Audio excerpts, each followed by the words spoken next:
ಸಚಿವ K J George ಹೇಳಿಕೆಯನ್ನು ನೀಡಿದ್ದಾರೆ. ಮಹತ್ವಾಕಾಂಕ್ಷೆಯ ಕುಸುಮ್ ಬಿ ಅಂಡ್ ಸಿ ಯೋಜನೆಗೆ ಚಾಲನೆ ಸಿಕ್ಕಿದೆ. ಕ್ಯಾಬಿನೆಟ್ನಲ್ಲಿ ಸರ್ಕಾರ ತೀರ್ಮಾನವನ್ನು ತೆಗೆದುಕೊಂಡಿದೆ. ಸೋಲಾರ್ ಸಬ್ ಸ್ಟೇಷನ್ ಇದಾವೆ. 3000 ಮೆಗಾವ್ಯಾಟ್ ಉತ್ಪಾದನೆ ಮಾಡಿ ರೈತರಿಗೆ ಕೊಡಲಾಗುವುದು ಅಂತ ಹೇಳಿದರು. 735 ಮೆಗಾವ್ಯಾಟ್ ಸೋಲಾರ್ ವಿದ್ಯುತ್ ಉತ್ಪಾದನೆಗೆ ಟೆಂಡರ್ ಕರೆದು ಗುತ್ತಿಗೆದಾರರಿಗೆ ಕೊಡಲಾಗಿದೆ. ಎಲ್ಲೆಲ್ಲಿ ಸರ್ಕಾರಿ ಜಾಗ ಇದೆಯೋ ಅದನ್ನು ಫ್ರೀಯಾಗಿ ಕೊಡಬೇಕು ಅಂತ ಕ್ಯಾಬಿನೆಟ್ನಲ್ಲಿ ತೀರ್ಮಾನವನ್ನು ಮಾಡಲಾಗಿದೆ. ಫ್ರೀಯಾಗಿ ಜಾಮೀನು ಸಿಕ್ಕರೂ ಕೂಡ ಗುತ್ತಿಗೆದಾರರು ಪಾವಗಡದಲ್ಲಿ ಹೇಗೆ ಎಕರೆಗೆ 25,000 ರೈತರಿಗೆ ನೀಡಲಾಗ್ತಾ ಇದೆಯೋ ಅದೇ ರೀತಿಯಾಗಿ ಗುತ್ತಿಗೆದಾರರು ಪ್ರತಿ ಎಕರೆಗೆ ಹಣವನ್ನು ನೀಡಬೇಕು. ಆ ಹಣವನ್ನು ಜಿಲ್ಲಾಧಿಕಾರಿಗಳ ಖಾತೆಯಲ್ಲಿ ಡೆಪಾಸಿಟ್ ಮಾಡಲಾಗುತ್ತೆ. ಆ ಹಣದಲ್ಲಿ ಯಾವ ಪ್ರದೇಶದಲ್ಲಿ ಜಮೀನು ಪಡೆಯುತ್ತೇವೋ ಆ ಪ್ರದೇಶದ ಸುತ್ತಮುತ್ತಲಿನ ಊರುಗಳಲ್ಲಿ ಮೂಲಭೂತ ಸೌಕರ್ಯಗಳನ್ನು ಅಭಿವೃದ್ಧಿಪಡಿಸಲಾಗುವುದು ಅಂತ ಹೇಳಿದರು. ಇನ್ನು ಪಾವಗಡದಂತೆ ಮಧುಗಿರಿಯಲ್ಲಿ ಕೂಡ ದೊಡ್ಡ ಸೋಲಾರ್ ಪಾರ್ಕ್ ನಿರ್ಮಾಣ ಮಾಡಲಿದ್ದೇವೆ ಅನ್ನುವಂಥ ಮಾಹಿತಿಯನ್ನು ಕೂಡ ನೀಡಿದರು. ಕೇಂದ್ರ ಸರ್ಕಾರದ ಒಂದು ಏಜೆನ್ಸಿ ಜೊತೆ ಸೇರಿ ನಿರ್ಮಾಣವನ್ನು ಮಾಡಲಿದ್ದೇವೆ. ಅವರು ಈ ಸೋಲಾರ್ ಪಾರ್ಕ್ಗೆ ಬಂಡವಾಳನ ಹೂಡ್ತಾ ಇದ್ದಾರೆ. 1 ಮೆಗಾವ್ಯಾಟ್ಗೆ 4 ಎಕರೆ ಜಮೀನು ಬೇಕಾಗಿದೆ. ಮಧುಗಿರಿಯಲ್ಲಿ 500 ಮೆಗಾವ್ಯಾಟ್ ಉತ್ಪಾದನೆ ಮಾಡುವ ಉದ್ದೇಶವಿದೆ ಅಂತ ಹೇಳಿದ್ದಾರೆ. ವರದಿ ಸುರೇಶ್ ಬಾಪು.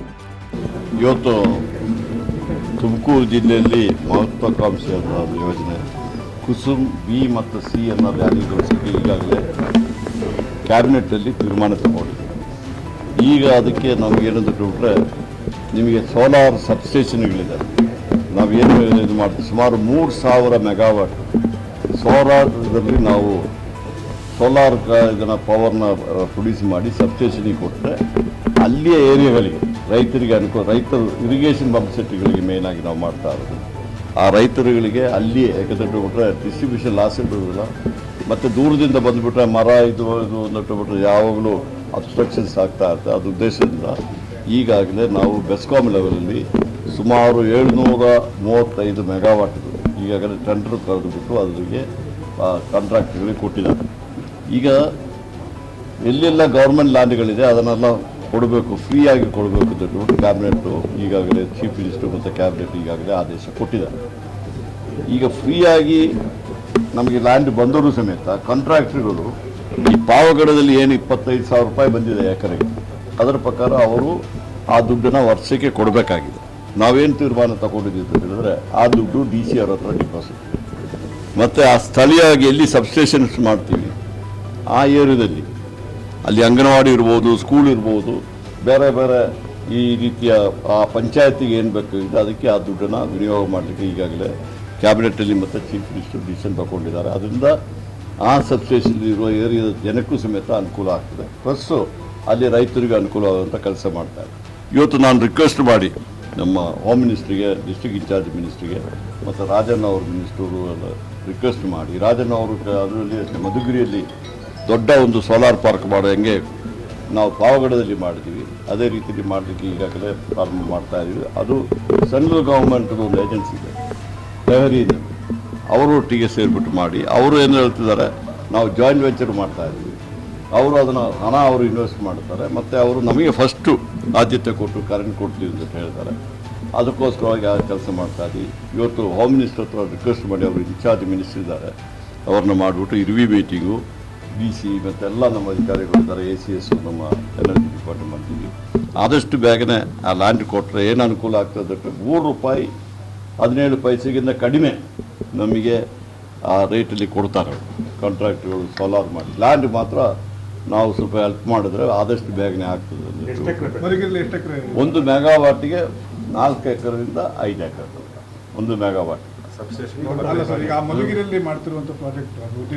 ಅದು ಸುಮಾರು ಈಗ ನಾವು ಅವ್ರು ಬಂದಿರೋದು 500 ಮೆಗಾವಾಟು ಮಾಡ್ತೀವಿ ಬಂದಿದ್ದಾರೆ. 500 ಮೆಗಾವಾಟಿಗೆ ಸುಮಾರು 2,500 ಎಕರೆ ಬೇಕಾಗಿದೆ. ಈಗಾಗಲೇ ಅವರು ಹೋಗಿ ಮಾಡಿದ್ದಾರೆ. ನಮ್ಮ ರಾಜಣ್ಣ ಅವರು ಸಮೇತ ಅದಕ್ಕೆ ಸಂಪೂರ್ಣ ಸಪೋರ್ಟ್ ಮಾಡ್ತಾ ಇದ್ದಾರೆ. ಅದನ್ನು ಮಾಡ್ತೀವಿ. ಅದಾದಮೇಲೆ ಇನ್ನೂ ಮಾಡೋದಕ್ಕೆ ಸಾಧ್ಯತೆ ಇದ್ದರೆ ನಾವು ನಮ್ಮ KRDLಯಿಂದ ತಗೊಳ್ತೀವಿ. ಈಗ ರೈತರ ಸಮಸ್ಯೆಗಳ ಬಗ್ಗೆ ಸರಿಯಾಗಿ ಕರೆಂಟ್ಗಳು ಈಗ ಕೊಡ್ತಾ ಇಲ್ಲ ರೈತರಿಗೆ, ಅದೇ ಸಮಸ್ಯೆ ಆಗ್ತಿದೆ. ಈಗ ರಾತ್ರಿ ಎಲ್ಲ ಕೊಡ್ತಾರೆ, ನಿವಾರಣೆ ಮಾಡಿ ಸರಿಯಾಗಿ ಬರೋದಿಲ್ಲ ಅಂತ ಹೇಳ್ಬಿಟ್ಟು ನಾನು ಒಪ್ಕೊಳ್ಳಿಕ್ಕೆ ಆಗೋದಿಲ್ಲ. ನಾವು ಸರ್ಕಾರ ಬಂದಾಗ 1 ತಿಂಗಳು ಹೋದವರೆ ತಿಂಗಳು ಸ್ವಲ್ಪ ಕಷ್ಟ ಆಗಿತ್ತು. ಯಾಕಂದರೆ ಡಿಮ್ಯಾಂಡು ಕೇಳಿ ಇಲ್ಲ, ಮಳೆ ಇಲ್ಲದಿರುವಾಗಲೂ ಸುಮಾರು 7,000 8,000 ಇದ್ದಿತ್ತು ಡಿಮ್ಯಾಂಡು. ಒಂದೇ ಸರ್ತಿ 17,000 ತನಕ ಹೋಯ್ತು. ಆದರೂ ನಾವು ಪವರ್ ಕಟ್ ಮಾಡಲಿಲ್ಲ, ಎಲ್ಲರಿಗೂ ಕೊಟ್ಟಿದ್ದೀವಿ. ಈ 7 hours ಕೊಡ್ತಾ ಇದ್ದೀವಿ. ಅಲ್ಲಿ ಏನಾಗಿದೆ, ತೊಂದರೆ ಏನಾಗಿದೆ ಅಂತ ಹೇಳ್ಬಿಟ್ರೆ, ಈ ನಮ್ಮ ಅಕ್ರಮ ಸಕ್ರಮ ಅಂತ ಹೇಳ್ಬಿಟ್ಟು ರೈತರು ಎಲ್ಲ ಅಲ್ಲಿ ಹುಕ್ಕು ತೆಗೆದ್ಬಿಟ್ಟು ಮಾಡ್ತಾ ಇದ್ದಾರೆ. ಅದನ್ನು ಸರಿ ಮಾಡಲಿಕ್ಕೆ ಈ ಕುಸುಮ್ ಮತ್ತು ಬೀಸ್ ಮತ್ತು ಸಿಯಲ್ಲಿ ನಾವು ಈಗ ಸೋಲಾರು ಇದರ ಸಬ್ಸ್ಟೇಷನ್ಗೆ ಕೊಟ್ಟರೆ ಅಲ್ಲಿಯೇ ಕರೆಂಟ್ ಕೊಡ್ತೀವಿ. 500 ಮೀಟ್ರು ದೂರದಲ್ಲಿರುವ ಪಂಪ್ ಸೆಟ್ಗಳಿಗೆ ನಾವು ಗ್ರಿಡ್ಡಿಂದಲೇ ಕೊಡಲಿಕ್ಕೆ ಇದು ಮಾಡಬೇಕು. ಬಾಕಿ ಇರುವವರಿಗೆ stand alone pump set solar ಕೊಡಲಿಕ್ಕೆ ಈಗಾಗಲೇ ಮಾಡಿದ್ದೀವಿ. ಅದು ಸಮೇತ ಈಗಾಗಲೇ ಅರ್ಜಿ ಕರೆದಿದ್ದೀವಿ. ಯಾರು ರಿಜಿಸ್ಟರ್ ಮಾಡಿದ್ದಾರೆ, ಯಾರು ದುಡ್ಡು ಕಟ್ಟಿದ್ದಾರೆ ಅವ್ರಿಗೆ ಕೊಡ್ತೀವಿ. ಅದರಲ್ಲಿ 20% ಅವರು ಹಾಕಬೇಕು, 80% ಸೆಂಟ್ರಲ್ ಗೌರ್ಮೆಂಟ್, 30% ನಾವು 50% ಕೊಡ್ತಾ ಇದ್ದೀವಿ ಸ್ಟೇಟ್ ಗೌರ್ಮೆಂಟು. ಅದನ್ನು ಇದರ ರೆಗ್ಯುಲರೈಸ್ ಮಾಡಲಿಕ್ಕೆ ಕ್ರಮ ತಗೊಳ್ತಾ ಇದ್ದೀವಿ. ಆಗೇನಾಗ್ತದೆ, ಅವರಿಗೆ ಸತತವಾಗಿ ಸುಮಾರು 7 ರಿಂದ 8 ಗಂಟೆ ಅವರಿಗೆ ಪವರ್ ಇದಾಗ್ತದೆ. ಮತ್ತು ಅವರು ರೈತರು ಏನಾದರೂ ಒಂದು ಬ್ಯಾಟ್ರಿ ಪ್ರೊವೈಡ್ ಮಾಡಿದ್ರೆ ಆ ಬ್ಯಾಟ್ರಿಯಲ್ಲಿ ಸಮೇತ ಅವರು ಕರೆಂಟ್ ಸೇವ್ ಮಾಡಿ ಸುಮಾರು ಸಾಯಂಕಾಲ ಹೊತ್ತು 3-4 ಗಂಟೆ ಅವ್ರ ಮನೆಗಳಿಗೆ ಬೇರೆ ಬೇರೆ ಇದಕ್ಕೆ ಮಾಡ್ಬೋದು. ಎಲ್ಲ ರೈತರು ಒಂದು 7 hours ಅವರಿಗೆ ಸಿಕ್ಕಿದ್ರೆ ಸಾಕು. ಅವರಿಗೆ ಅದನ್ನು ಸತತವಾಗಿ ಈಗಾಗಲೇ ಕೆಲವು ಜಾಗದಲ್ಲಿ ಆಗಿದೆ. ಮಹಾರಾಷ್ಟ್ರದಲ್ಲಿ ಇದನ್ನು ಇಂಪ್ಲಿಮೆಂಟ್ ಮಾಡಿದ್ದಾರೆ. ಸುಮಾರು 4 ವರ್ಷ 5 ವರ್ಷದಿಂದ ಅದು ಇಂಪ್ಲಿಮೆಂಟ್ ಆಗಿರಲಿಲ್ಲ. ಈಗ ನಾವು ಅದನ್ನು ತಗೊಂಡು ಲ್ಯಾಬ್ಸ್ ಆಗಿದ್ರು ಸಮೇತ ಸೆಂಟ್ರಲ್ ಗೌರ್ಮೆಂಟ್ ಹತ್ರ ನಾವು ಹೋಗಿ ರಿಕ್ವೆಸ್ಟ್ ಮಾಡಿದ್ಮೇಲೆ ಅವರು ಎಕ್ಸ್ಟೆಂಡ್ ಮಾಡಿ ಕೊಟ್ಟಿದ್ದಾರೆ. ಈಗ ಆದಷ್ಟು ಬೇಗನೆ ಆ ಕೆಲಸ ಮಾಡ್ತೀವಿ. ಈಗ ಸೋಲಾರ್ ಪಾರ್ಕ್ ಪಾವಗಡದ್ದು ಏಷ್ಯಾದ ಅತಿ ದೊಡ್ಡ ಸೋಲಾರ್ ಪಾರ್ಕ್ ಅಂತ ಹೇಳ್ತಿತ್ತು. ಆದರೆ ಈಗ ಆ ಹೆಗ್ಗಳಿಕೆ ಹೋಗಿದೆ. ಇನ್ನು ವಿಸ್ತಾರ ಮಾಡುವಂಥ ಮಾತನ್ನ ಡಿ ಕೆ ಶಿವಕುಮಾರ್ ಅವರು ಕೂಡ ಹೇಳಿದ್ರು. ಯಾವಾಗ ಆಗುತ್ತೆ?